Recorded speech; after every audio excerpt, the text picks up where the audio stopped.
So,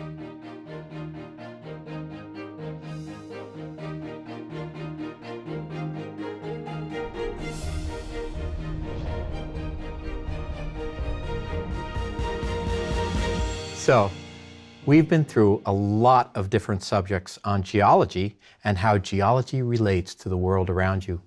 We've also talked a lot about how to do geology, how to observe, how to find different geologic specimens, and how to properly identify and archive those samples. Most importantly, you've learned that doing geology is something you can do and that it can make a great pastime. For this last lecture, I thought I'd let you tell me how to use your geologic knowledge for practical purposes. After all, this is a course on practical geology. What do you think? Good. Let's do some geology. Let's say a company wants to move close to your town and produce something. Some of the top 25 fastest growing industries in the US include manufacturing, such as automobile engines and parts, aircraft engines and parts, service industries such as construction and trucking, or how about an industry that will attract visitors, such as amusement parks, water parks? The establishment of any of these businesses will certainly bring change. Thinking as a geologist, what might those changes be? In many towns, attracting a new industry seems like a good idea. It shows growth. There's an increase in tax base and a growing economy that affects existing businesses. That is all good. To mention a different sort of an example, an environmental consulting firm will bring both people and a concern for the local environment. In Morris, an environmental consulting firm has 60 employees. But in some cases, a new business or an industry may impact the town and region in a negative way. In the late 1960s, as environmental issues were coming into mainstream discussions and ultimately legislation, the National Environmental Protection Act was established to provide a broad rubric for addressing environmental concerns. One of the things that came out of that was the establishment of the Environmental Impact Assessment process. This is an evaluation of the impact of a development, whether government or private. The idea of looking at the environmental consequences of a development is reasonable. And in most cases, the lengthy process leading to an environmental impact statement isn't needed. Rather, a state or community will ask for an environmental assessment, a much smaller and less complicated review. In either case, whether through an environmental impact review or an environmental impact assessment, there is frequently an opportunity for public input. This is where I want to show you the geology that you know in action. When you go to a meeting or forum for public input, there are always a variety of stakeholders in the room. Some folks will want the industry regardless of complications. Other folks won't want it at all for a variety of reasons. What frequently results is a lot of voicing of opinion that may or may not be based on factual data. What you can do in advance is your own geologic assessment of the pluses and minuses of the new industry. There are economic and social considerations that have to be discussed. For example, there will be an increase in the population of scientifically trained individuals and possibly investments from the company for additions to schools and infrastructure. But let's suppose we'll focus on the environmental aspects. Our job is to think about geology. What resources will be required, what impacts will affect the community's infrastructure, and finally, how will the industry alter the land and water in the area? Remember, an environmental assessment is attempting to look at what will happen in the future once this company starts production. Environmental systems are incredibly complex. Predicting what will happen in the future is very difficult. Therefore, your assessments have to be grounded in very plausible numbers and scenarios. So let's try. What resources will be required for the new industry? Will they develop those resources on site? Will they import them? Or some combination of the two? If resources are going to be gathered on site, then you have to look very seriously at the proposed process.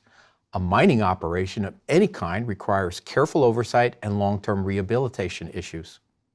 If resources are coming from other places, does the infrastructure exist to support it?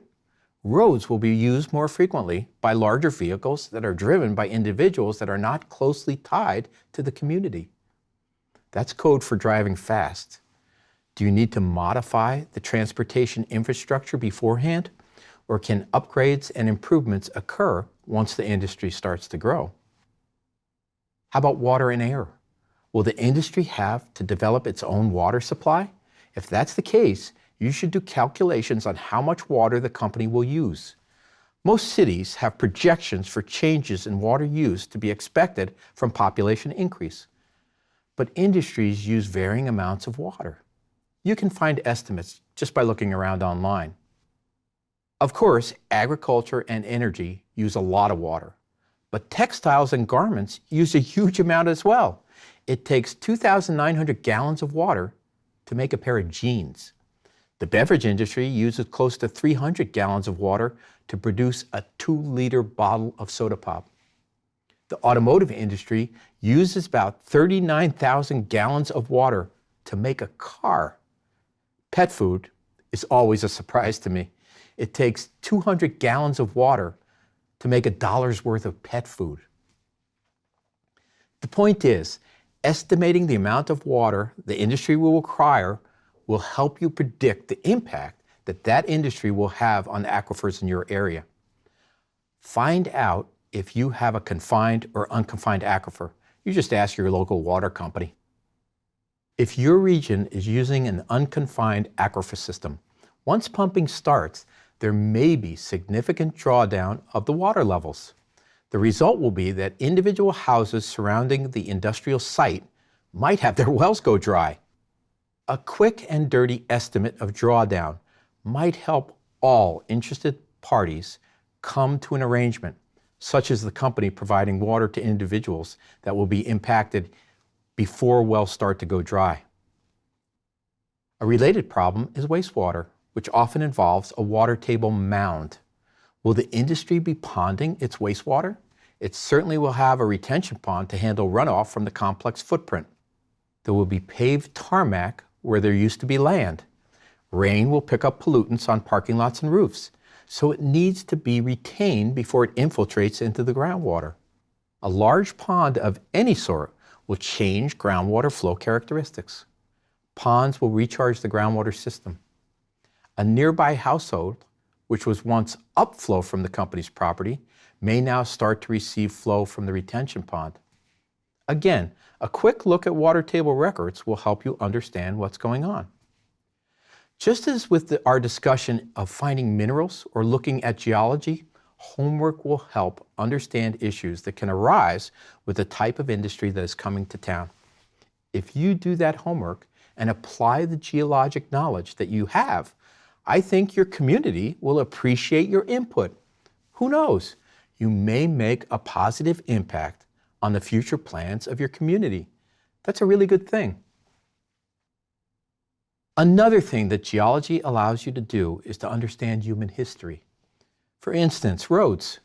The geology of roads has changed with technology and increasing demand.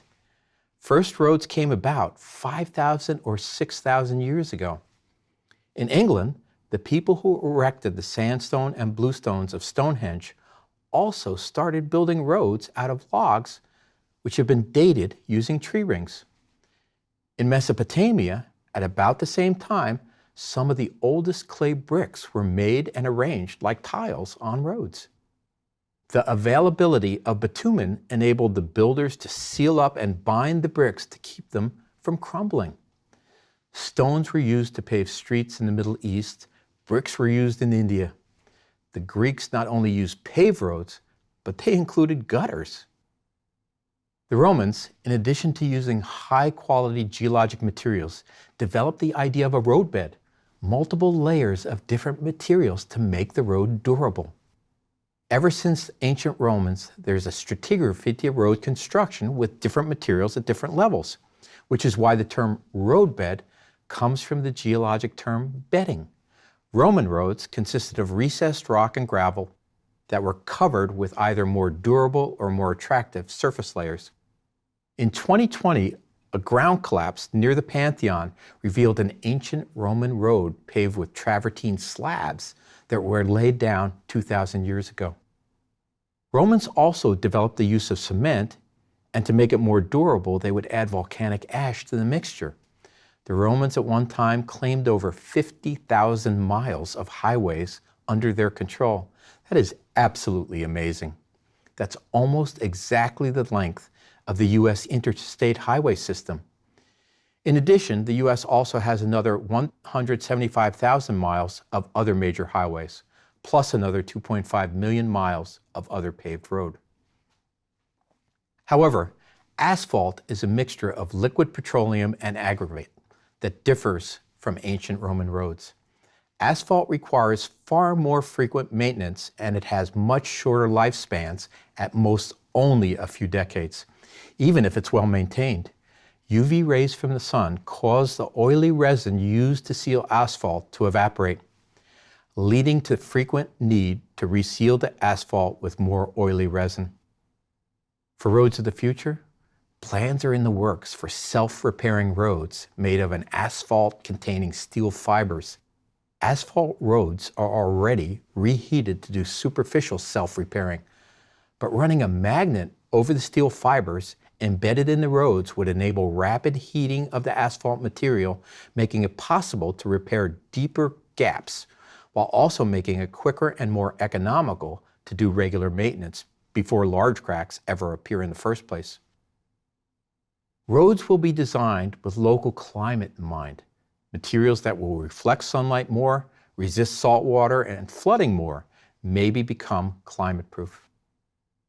Of course, roads will be designed to be robot-friendly, and a lot of thought is going into making at least a portion of roadways solar collectors. Another way that geologic knowledge might come in handy is with inherited problems. That is a geologic issue that was part of your town's earlier history, but has been forgotten. This is completely understandable. As long as there has been little impact on present residents, it is easy to forget how permanent geologic problems are. What am I talking about? Things like potential pollution problems, geologic hazards, or former mines all can easily be forgotten if you don't keep track of the geologic history of your community. Let me give you an example. Morris, Minnesota, home to my university, was also the home of an EPA Superfund site. That means there are pollution issues that are either a large-scale problem or a problem with no resources to clean it up. In either or both cases, the EPA steps in. There are over 1,300 Superfund sites active on the list, while some 400 of those sites have been resolved and removed from the list, mostly because they've been cleaned up. At the Morris site, it is believed that a large amount of arsenic was disposed of by simple burial in the 1940s. At that time, arsenic was widely used as a pesticide. The problem is that not only is arsenic deadly, but the presumed burial site is less than 2 miles from the city water supply. That's not an ideal situation. But since the 1980s, there's been an intensive search for the site. Observation wells have been drilled on the former property, and there's been a careful monitoring of the groundwater. In the end, nothing turned up, so the EPA deleted the site from the Superfund list in 1985. There is broad agreement, the EPA, consultants, and local officials, that the arsenic site just doesn't exist at all, just a story. But the issue cannot be forgotten. City and county officials still monitor the groundwater carefully. Geologic hazards such as landslides and flooding are also quickly forgotten. Defenses are built to control floods or stabilize slopes, but that doesn't mean the problem is gone forever. Understanding the geologic impact of regional growth on runoff is critical. Have forests turned into neighborhoods? Or have farms been converted into industrial parks? City planners will have records. Those changes will mean less infiltration and more runoff into waterways. Were the designs of safety structures anticipating the new conditions? A quick look at the USGS records of stream flow for a river in your area will indicate if flow rates are increasing. Will your town be ready for what the future can bring? Has your area ever had any geologic industry? Mining can have a lasting impact on a region. Surface mines, of course, need reclamation, but those are visible and many times a community can benefit from the recovered land. Underground mines, however, have a way of presenting a problem by complete surprise. The U.S. government has mapped 46,000 abandoned mines on public lands. If you get curious, there's a list on a website called abandonedmines.gov. Moreover, there are an estimated 500,000 abandoned mines in the U.S. That would mean 9 out of 10 abandoned mines have not been mapped. Abandoned mines usually are out of sight, out of mind, until pollution becomes apparent or a mine shaft collapses. Of course, there are many stories. Centralia, PA essentially became a ghost town after a coal mine caught on fire. Coal mine fires can be extinguished if the configuration of the mine is known. Shafts can be sealed and the fire cut off. But mining had been done in a haphazard manner, and the fire, which started in the 1960s and is still burning today, has created an unstable landscape. In California, over 30,000 abandoned mines are deemed to be a physical hazard. That is, people could be injured by falling into a shaft. The state employs crews that go out and seal up abandoned mines. Knowing geology and history can help. It might be interesting to explore the history of geologic extraction in your area. So we looked at the past and the present of practical geology. What about the future? I've talked about exogenic processes, which are geologic processes that move surface materials, and I've mentioned human beings move more material than any other surface process. As we look to the future, what will be the ramifications of humans as geologic agents? Certainly, there will be continued demand for extracted materials. That means that humans will continue to impact the landscape. Individuals with geologic knowledge can anticipate some of the issues that arise just by finding ways to compare geologic processes with the scale of human activities. For example, mountaintop mining. Mountaintop mining is the removal of the uppermost portion of a rolling landscape. The excavation process is large scale, but fairly straightforward. The driver is economics. It's cheaper to remove everything over a coal seam and then mine the coal than it is to mine just the coal seam. Here is a sequence of photos of the Hobart, West Virginia mining operations from 1984 to 2015. Certainly, there is a lot of material being removed, but you can ask, isn't that what exogenic processes do? Endogenic processes such as tectonic lift up the landscape and exogenic processes wear them down. But the concern here is the rate at which this is happening. Let's think of an analogy. When we talked about the basin and range deserts, we talked about storms bringing sediment down into the valleys. The first thing that happens is the formation of alluvial fans. In an effort to keep sediment out of mines, humans have resorted to constructing artificial alluvial fans. Take a look. This is a waste dump from the Chuquicamata copper mine in the Atacama Desert in the Andes Mountains of South America. The site is purposely designed to store the mine waste in a similar way to how an alluvial fan stores sediment washing down from the mountains. The problem is that alluvial fan formation requires water. What does that imply? In reality, this feature required the construction of a 55-mile aqueduct to bring water into the desert. In essence, the solution to the mining problem created a new challenge. But in West Virginia, the Hobart mine is in a humid environment. So what does that suggest? In the West Virginia environment, an artificial alluvial fan would tend to be structurally unstable and therefore a source of toxic leachate. The solution is trying to stabilize slopes. After all, the mountaintop itself was a sloping landscape before the mountaintop was removed. The problem is that after mining, you are left with sediment rather than rock. Sediment erodes more easily and is more difficult to stabilize against landslides. That means that natural superficial geologic processes will begin moving the sediment material from the site into the waterways. Sediment is one of the leading polluters of U.S. rivers. If not controlled, sediment pollution results in infilling of lakes and embayments, like the infilling of the Paonia Reservoir in Colorado that we talked about in the lecture on rivers. This is all something you could see coming. Mountaintop mining, also called mountaintop removal, is an extreme example of humans as a geologic agent. You would anticipate that plans would be set in place for control of runoff, stabilization of slopes, and reclamation of the landscape. You might also question whether the mining should have been done in the first place. Is the coal obtained worth the cost of mitigating the environmental impact of the mining? What value to put on the aesthetic changes to the landscape? That, in a nutshell, is the future of economic geology. Are the resources gained worth the cost and inevitable changes to the landscape? Without question, the answer will frequently be yes. At that point, it becomes important for citizen geologists to monitor the process and impacts. But the future will also hold more subtle changes in the geology of an area. For example, let's look at Orlando from 1972 to 2014. By way of orientation, water is black, vegetation is red, and urban areas are brown to gray.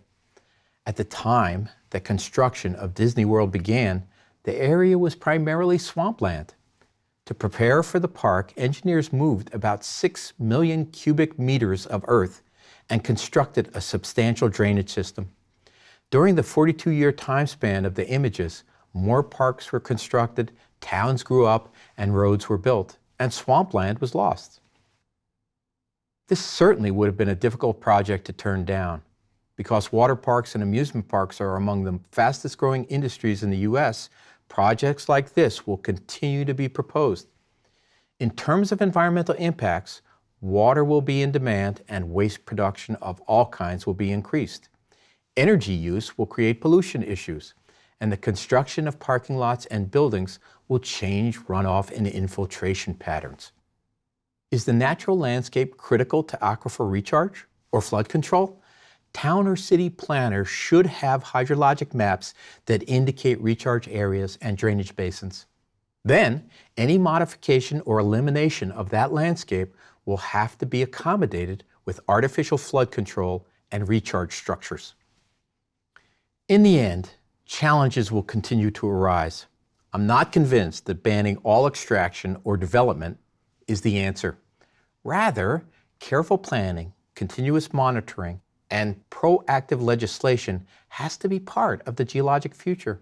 In fact, I'm fairly optimistic that the interdisciplinary geologic sciences and a knowledgeable public, I am talking to you, will continue to make the world a better place. A better place, you ask? Yes! By many measures, the geologic environment is in better shape than it was when the first Earth Day was celebrated in April of 1970. Let's consider the removal of dams. When you remove a dam, two things happen. One, reservoirs which act as sediment collection basins are eliminated. And two, the overall flow rate of the river increases. Do you remember Holstrom's diagram?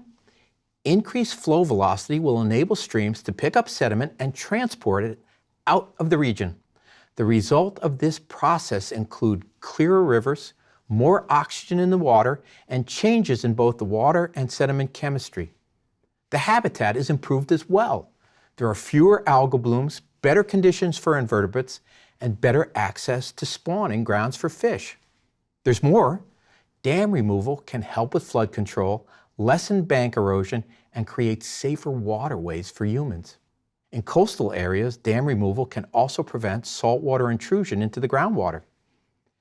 Since 1912, 1,700 dams have been removed from rivers, with the majority being removed in the last 30 years.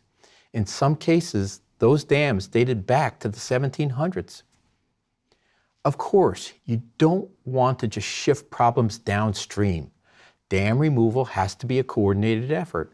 You have to be careful not to release too much sediment or too much water. But in the end, dam removal is an effective way of letting rivers and fluvial processes create a better river system. But obviously, there's still challenges. And I believe the understanding of practical geology will help meet many of those challenges. For example, clean and accessible water supplies are possible for everyone. Geologic and hydrologic technologies exist to supply the world with water. It can be a straightforward matter of utilizing underutilized aquifers. Low-maintenance wells are possible in rural areas if local governments are willing to help site locations for shared wells and build distribution systems. Efficient septic systems can be constructed at low cost if designed properly, like avoiding geologic units that drain poorly. Of course, another goal is to protect that water and limit the transfer of pollutants. Again, geologic knowledge of the nature of pollutants and the way they are mobilized is the key to achieving this goal.